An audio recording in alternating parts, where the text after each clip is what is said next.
Arestado ang dalawang sospek matapos mahulihan ng iligal na droga sa bypass operation ng Bataan PNP sa Barangay Binaritan, Borong, Bataan.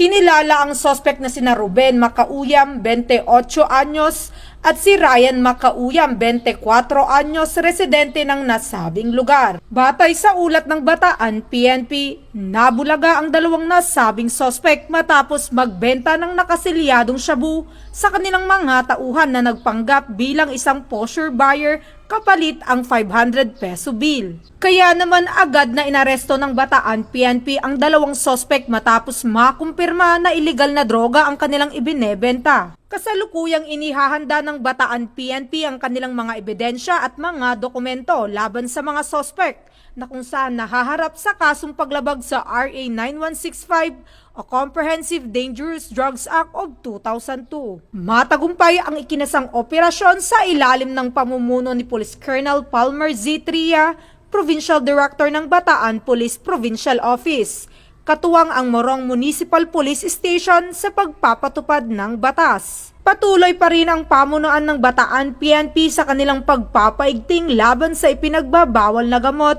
para sa seguridad at kaligtasan ng kanilang nasasakupan, lalo na sa mga kabataan.